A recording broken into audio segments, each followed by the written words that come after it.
Bonjour à tous, comment allez-vous? Je suis Arc-en-Ciel Rachou, bienvenue dans ma chaîne YouTube. Alors ce matin, je voudrais partager avec nous le Matthieu 7, 17. Matthieu 7, 17, on va d'abord lire un peu la parole de Dieu avant de lire Matthieu 7, 17. Donc bienvenue dans ma chaîne YouTube. Ce matin, nous allons faire une petite étude. Je suis chrétienne, je suis une étudiante de la Bible, j'aime Jésus-Christ. Comment ne pas l'aimer parce qu'il est venu sur la terre alors que nos premiers parents, Adam et Ève, avaient péché. L'homme était condamné à disparaître car le salaire du péché, c'était la mort. Jésus est venu par amour pour nous donner une deuxième chance. Une deuxième chance d'être sauvé quand il reviendra. Parce que, certes, même si on accepte Jésus, on va mourir, bien sûr. Mais cette mort sera juste un moment d'attente. Ça sera un moment d'attente dans la tombe. Il y aura la résurrection. On ressuscitera quand Jésus reviendra. Jésus a promis quand il était sur la terre, il a dit, je suis la résurrection et la vie. Quiconque croit en moi vivra même s'il meurt. Être chrétien, quand on accepte Jésus, tant qu'on est ici-bas, on va mourir, qu'on soit bon ou mauvais, qu'on soit juste ou injuste. Nous tous, on va passer par la mort, mais nos noms sera déjà écrit dans un livre, le livre de vie. Parce qu'au ciel, en ce moment, on est en train d'inscrire les noms de tous les hommes dans deux livres, soit le livre de vie, soit le livre de mort. Donc, ceux qui sont justes, ceux qui acceptent Dieu, leurs noms sont inscrits dans le livre de vie. Mais ceux qui refusent Christ et continuent de suivre le mal, leurs noms sont inscrits dans un mauvais livre. Je n'ose pas dire le livre de mort parce que c'est pas le souhait de Dieu que le nom de tout être humain se trouve dans le livre de mort. Le souhait de Dieu, c'est que le nom de tout homme se trouve dans le livre de vie. Mais il laisse le choix à tout un chacun. Il dit, je place devant toi deux routes, la vie et la mort, mais je te conseille, choisis la vie. Alors nous allons lire, notre Seigneur Jésus-Christ est venu en ce monde comme le serviteur inlassable des besoins de l'homme. Il a pris nos infirmités et il s'est chargé de nos maladies afin de pouvoir répondre à chaque besoin de l'humanité. Il est venu ôter le fardeau de la maladie, de la misère et du péché, restaurer totalement l'homme. Telle était sa mission. Il vint pour lui rendre la bonté, la paix et la perfection du caractère. Donc, Jésus est venu sur la terre pour rendre à l'homme, voilà, c'est ce qu'on dit, pour nous sauver de nos maladies, nos souffrances, nos infirmités. Il a pris nos infirmités et il s'est chargé, pardon, de nos maladies afin de pouvoir répondre à chaque besoin de l'humanité. Il est venu ôter le fardeau de la maladie, de la misère et du péché, restaurer totalement l'homme. Telle était sa mission. Il vint pour lui rendre la bonté et la paix et la perfection du caractère. Les conditions et les besoins de ceux qui venaient à lui étaient variés. Donc, mes frères et sœurs, notre méditation de ce matin, Jésus est venu pour nous guérir, pour nous donner la paix. C'est pourquoi être chrétien, c'est la plus grande des choses. Être chrétien, connaître Jésus-Christ. Certes, je redis encore que même si on a tout ça, on va mourir. La mort va prendre fin à son retour. Même si nous mourons, nous sommes les morts en Christ. C'est pourquoi la parole de Dieu nous dit, Heureux ceux qui meurent dans le Seigneur, car leurs noms sont écrits dans le livre de vie. Donc les morts qui meurent maintenant sont heureux. Quand Jésus reviendra, ils ressusciteront. J'insiste sur la résurrection parce que c'est notre espérance. S'il n'y avait pas la résurrection, on devait souffrir plus. Mais notre espérance, notre chrétien, se trouve en le retour de Jésus et en la résurrection. On continue la lecture. Nous continuons la lecture. Les conditions et les besoins de ceux qui venaient à lui étaient variés, mais personne ne repartait sans avoir reçu son aide. De lui coulait un flot de puissance, de puissance guérissante. Les hommes étaient guéris dans leur corps, leur esprit et leur âme. L'œuvre du Sauveur n'était pas limitée à un lieu ni à une époque déterminée. Sa compassion était illimitée. Il donna une telle ampleur à son œuvre de guérison et d'enseignement qu'il n'existait en Palestine aucun bâtiment,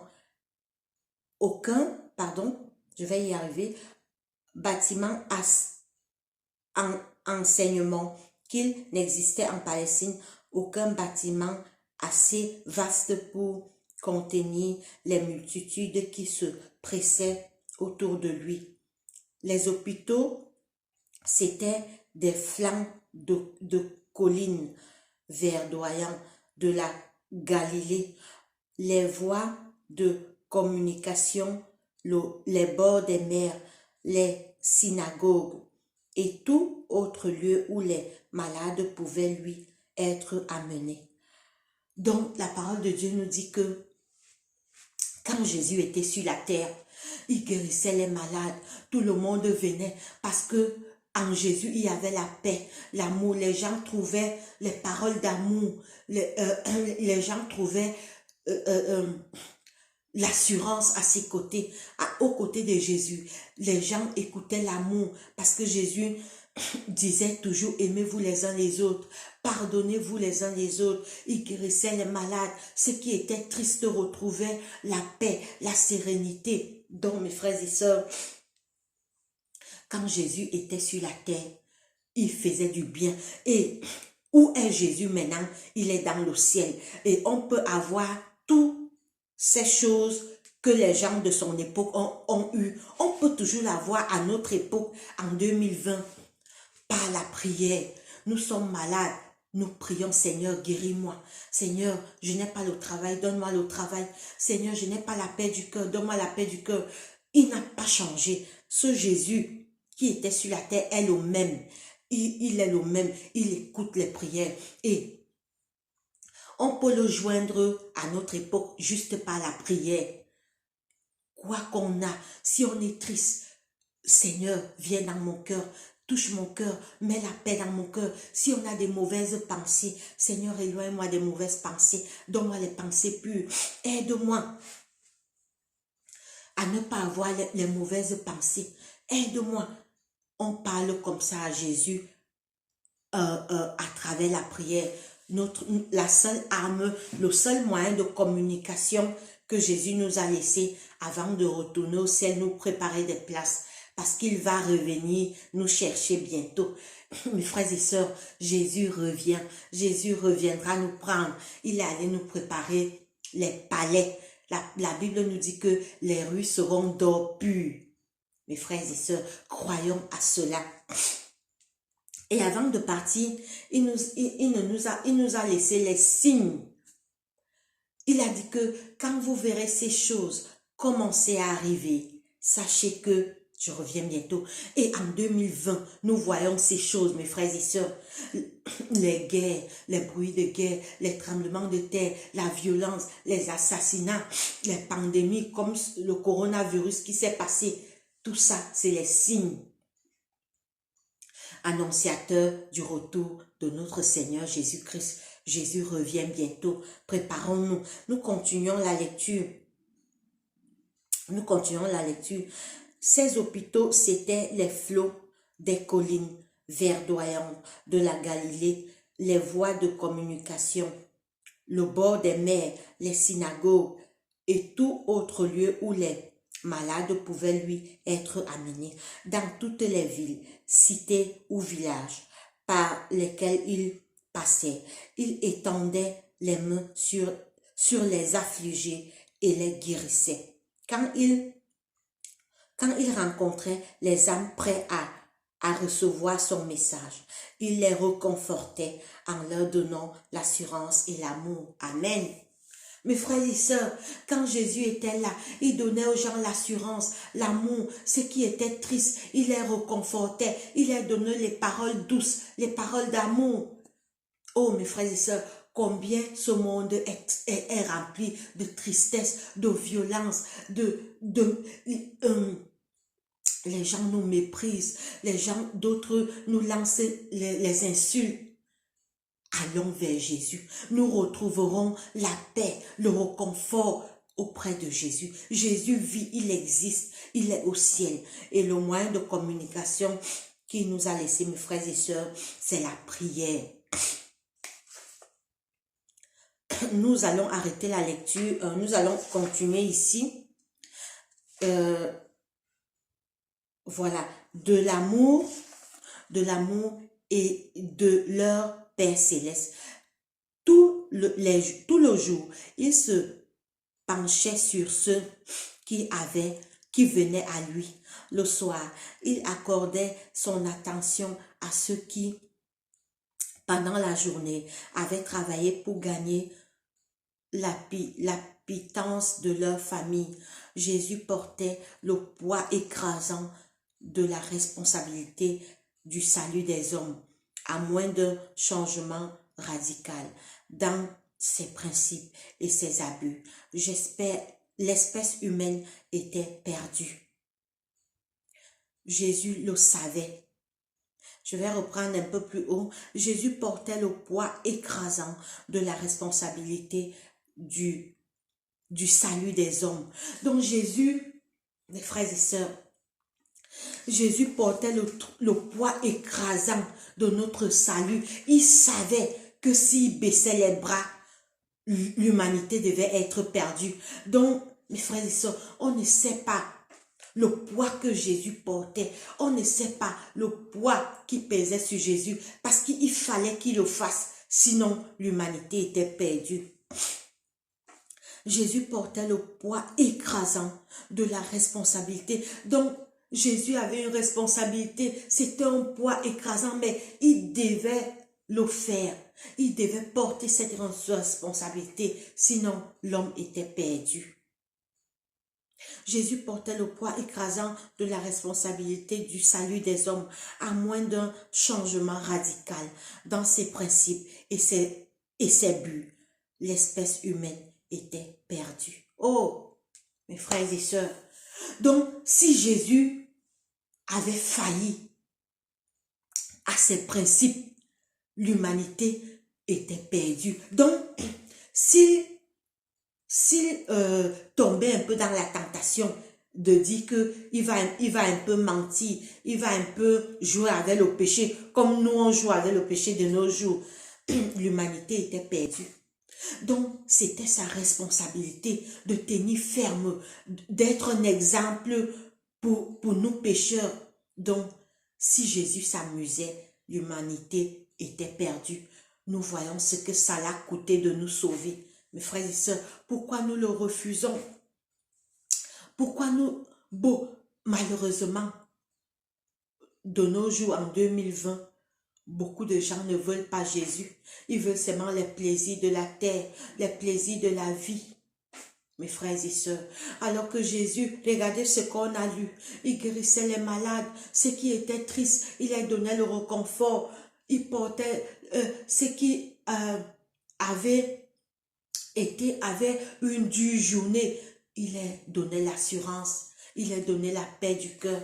Mais pourquoi refusons-nous Jésus, mes frères et sœurs? Jésus est bon, Jésus est amour, Jésus, contrairement à notre ennemi Satan, Satan veut notre perte. Satan, c'est un menteur. Depuis le jardin d'Éden, il avait menti nos premiers parents, Adam et Ève, et c'est le travail qu'il continue à faire. Il veut que on paie la vie éternelle. Il veut qu'on soit perdu comme il a perdu. Parce que la parole de Dieu nous dit que Satan, c'est un ange que Dieu a créé, mais il s'est rebellé au ciel. Il s'est rebellé contre Dieu et il a été chassé du ciel. Il est venu sur la terre. C'est pourquoi il fait tout pour détruire l'homme. Il fait tout pour que l'homme soit perdu. Parce que la Bible nous dit que quand Jésus reviendra, Satan sera détruit. Satan sera tué pour toujours. Parce que c'est lui, c'est ce Satan qui détruit l'homme depuis le jardin d'Éden. C'est Satan qui cause tout ce qu'on voit de nos jours, la mort, les tueries, les assassinats, la corruption, la violence, les attentats. C'est lui qui incite les hommes. Va boire l'alcool, sois un ivrogne. Il sait que l'alcool va aller détruire ta santé, puisque c'est pas seulement la cigarette qui détruit la santé. J'en parlerai dans certaines vidéos. L'alcool, mes frères et sœurs, évitez l'alcool. L'alcool détruit la santé. La Bible nous l'a dit. Ne regarde pas le vin qui paraît bon dans le verre, mais ça finit par mordre comme un serpent. La cigarette, pareil. Satan sait, il dit va boire, il sait que l'alcool va détruire ta santé, va fumer, il sait que la cigarette va te causer la cirrhose de foie, les maladies. Il incite les gens, mange les sucreries, il sait que trop de sucreries n'est pas bon pour le corps, trop de sucreries n'est pas bon pour le corps, mange assez de sucre, de sel et d'huile. C'est pas notre sujet, c'est juste une parenthèse. Nous devons éviter pour garder une bonne santé. Nous devons manger trop de légumes et de fruits. Nous devons beaucoup manger de légumes et de fruits. Buvons assez d'eau. Faisons du sport. Buvons l'eau et le sport. Je ferai une vidéo là prochainement. Mangeons beaucoup de légumes et de fruits. Mangeons beaucoup de toutes les vitamines que notre corps a besoin se trouve dans les légumes et les fruits. Donc, mes frères et sœurs, nous allons terminer avec Matthieu 8, 17, dont je vous ai parlé au début. Ouvrez vos Bibles. Matthieu, c'est dans le Nouveau Testament. La Bible a deux parties, l'Ancien et le Nouveau Testament. Matthieu 8, 17, il est écrit « Afin que s'accomplit ce qui avait été annoncé par Ésaïe, le prophète. Il a pris nos infirmités et il s'est chargé de nos maladies. » Voilà. Donc, Jésus a porté nos infirmités. Il s'est chargé de nos maladies. Jésus a tout porté sur lui, mes frères et sœurs. Ne nous décourageons pas, ne perdons pas espoir. Jésus revient bientôt, c'est réel. Les signes de son retour, il a dit dans Matthieu 24, vous allez voir les guerres, les tremblements de terre, la violence. Le monde va se transformer en Sodome et Gomorrhe. Ce qui s'était passé lors de Sodome et Gomorrhe va se repasser, va encore se réaliser. Allez dans la Bible, vous allez voir ce qui s'était passé lors de Sodome et Gomorrhe. Quand vous allez voir le monde se transformer comme les gens de Sodome et Gomorrhe, vous saurez que le monde tire vers la fin. Vous saurez que je reviens bientôt. Donc mes frères et sœurs, voilà ce partage que je voulais faire avec vous ce matin pour notre prière matinale. Je ferai beaucoup de vidéos comme ça dans la parole de Dieu. Je fais aussi dans le commerce. Allez dans ma chaîne YouTube, je vends les vêtements. J'ai sorti mon lait, ma marque Arc-en-Ciel à choux. Je fais, allez dans mes autres vidéos. Je ferai des vidéos également pour vous montrer comment avoir les lotions naturelles. Vous voyez mon visage, j'utilise les lotions naturelles. je ferai dans certaines vidéos, on n'a pas besoin d'avoir des lotions chimiques qui vont nous détruire. Ce matin, par exemple, j'ai fait mon soin de visage avec le jus de pomme de terre et le concombre. Donc voilà, je ferai une vidéo aujourd'hui pour vous montrer ces deux lotions, comment avoir un teint éclatant sans avoir besoin des produits chimiques. Donc tout ça fait partie, Dieu nous demande d'être naturel. Nous savons comment les produits chimiques détruisent notre peau. Donc nous avons besoin de retourner au naturel. On n'a pas besoin de mettre les produits chimiques sur nous de peur d'avoir les maladies. Voilà, je suis arrivée au terme de cette vidéo. Je vais prier. Je vais faire une courte prière. Que Dieu nous bénisse. Je vous souhaite une bonne journée. Abonnez-vous à ma chaîne YouTube et partagez mes vidéos. Prions. Seigneur Dieu, notre Père, notre Roi, merci de nous avoir gardés, protégés durant toute cette nuit. Tu as été avec nous, je te dis merci. Alors que nous sommes debout en ce lundi matin, viens dans nos cœurs, sois avec nous, Seigneur. Guide notre journée. Détruis tous les pièges que l'ennemi Satan a déjà préparés pour nous attaquer. Éloigne-nous en cette journée des mauvaises pensées, des mauvais désirs et des mauvaises pratiques. Viens dans nos cœurs, Jésus-Christ. Éclaire nos pensées. Aide-nous à faire le bien. Éloigne-nous du mal, Papa. Viens dans nos cœurs, pardonne nos péchés. Nous sommes remplis de péchés, Papa. Nous avons péché contre toi. Nous avons fait ce qui est mal à tes yeux. Je te prie de nous pardonner, Père éternel. Viens dans nos cœurs ce matin. Bénis nos familles, envoie dans nos familles la paix, l'amour, la joie, l'unité. Éloigne la guerre, les querelles, la violence, les jalousies, Papa. Envoie la paix, l'amour et l'harmonie dans nos familles. Guéris les malades dans les hôpitaux, les prisonniers, les aveugles, les lépreux, les enfants de la rue. Toutes les familles qui sont endeuillées, soutiens-les, Papa. Comme nous venons d'étudier ta parole, tu es le seul qui peut porter nos fardeaux. Tu es le seul qui peut soulager nos douleurs, nos tristesses. Nous venons ce matin te remettre nos fardeaux, Papa, de cette journée. Nous remettons nos fardeaux de cette journée. Nous remettons notre semaine entre tes mains. Bénis-nous, Papa, et protège-nous. C'est au nom puissant de Jésus-Christ, mon roi et Seigneur, que je t'ai ainsi prié ce matin. Amen. Alors, mes frères et sœurs, je suis arrivée au thème de cette vidéo. Abonnez-vous à ma chaîne YouTube. J'aurai beaucoup de choses à vous proposer, comme la parole de Dieu. Je vous ai dit, je fais aussi dans le commerce. Je vends les vêtements, les chaussures, les sacs en main. Donc, visitez ma chaîne YouTube. J'ai beaucoup de choses à vous proposer. Que Dieu vous bénisse. Allez, bonne journée.